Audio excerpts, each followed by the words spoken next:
Você já reparou que seu dinheiro parece render menos a cada dia?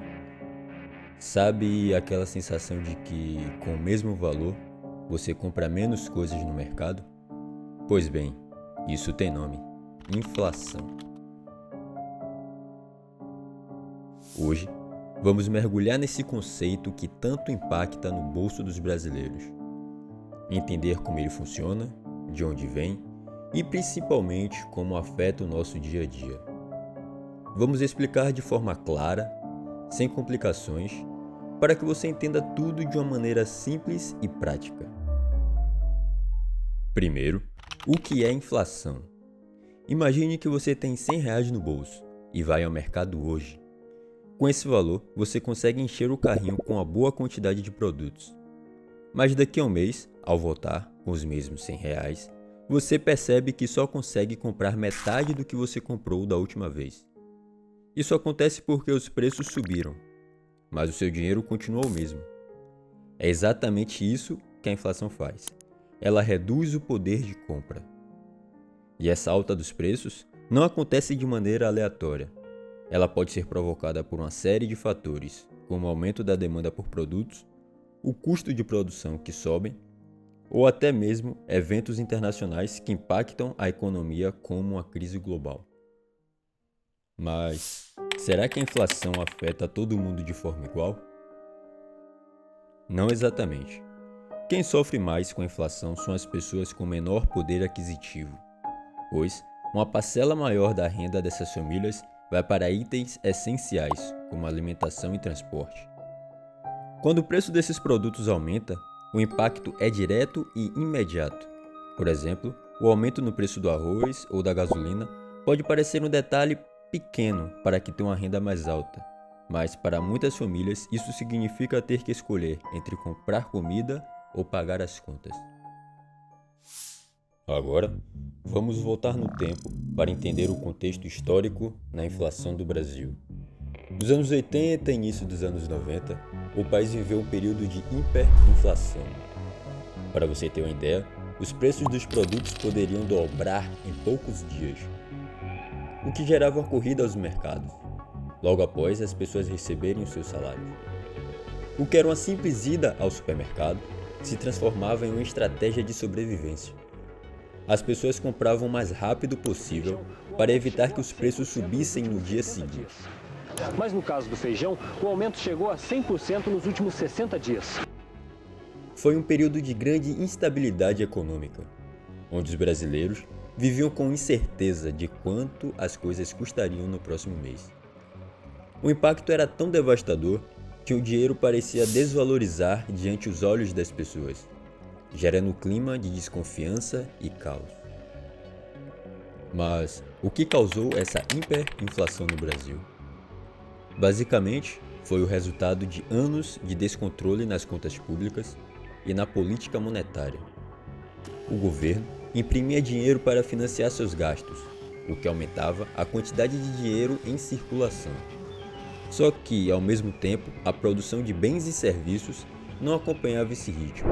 O resultado? Mais dinheiro disputando menos produtos. E os preços disparavam. Era como se o governo estivesse jogando combustível em uma fogueira que já estava fora de controle. A virada veio em 1994 com o Plano Real. Esse foi um marco na história da economia no Brasil, sendo responsável por estabilizar a inflação e recuperar a confiança dos brasileiros.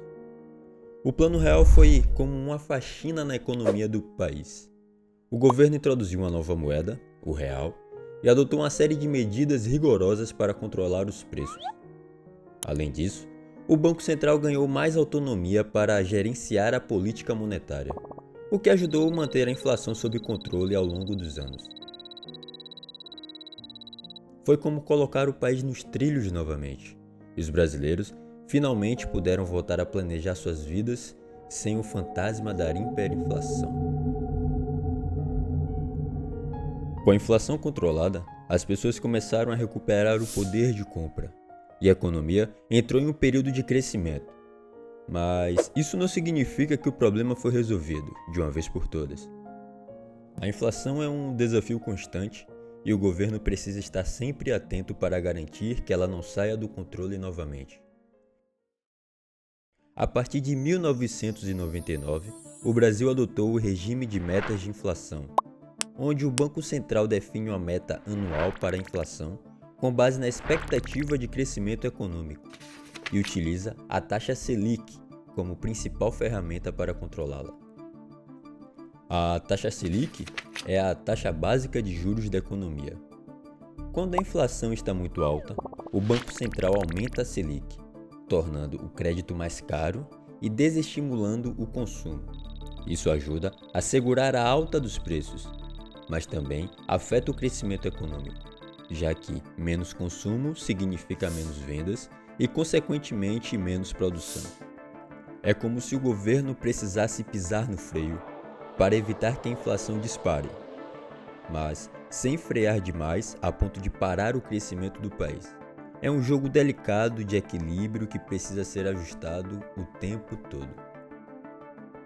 Nos últimos anos, novos desafios surgiram no controle da inflação no Brasil. A pandemia de Covid-19 trouxe uma série de impactos negativos para a economia global, interrompendo cadeias de produção e causando a escassez de produtos. Essa falta de produtos levou a um aumento nos preços, especialmente de itens essenciais, como alimentos e combustíveis. Além disso, a desvalorização do real frente ao dólar encareceu os produtos importados, o que pressionou ainda mais a inflação. Em 2021, o Brasil enfrentou uma inflação de mais de 10%, muito acima da meta estabelecida pelo governo. A alta nos preços afeta diretamente o bolso dos brasileiros, principalmente os mais pobres. Quando o preço dos alimentos e da energia sobe, sobra menos dinheiro para outros gastos. É como se cada aumento no preço da carne, por exemplo, fosse um peso a mais na conta mensal das famílias. Isso sem falar nos custos como transporte, educação e saúde, que também acabam sendo afetados pela inflação. E quanto mais tempo essa inflação fica fora de controle, mais difícil fica para as famílias se organizarem financeiramente.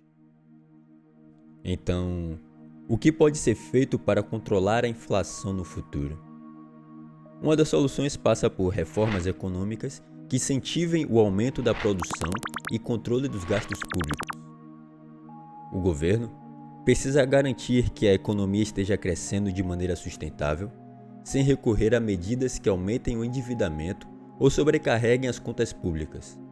Além disso, é importante garantir a confiança dos investidores, pois, quanto mais os investidores confiam na economia do país, mais eles estão dispostos a colocar seu dinheiro aqui, o que ajuda a estabilizar os preços e estimular o crescimento.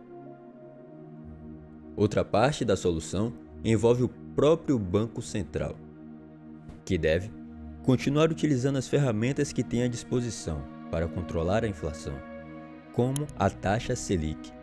No entanto, é fundamental que o governo e o Banco Central trabalhem juntos para garantir que as políticas adotadas não freiem demais o crescimento da economia.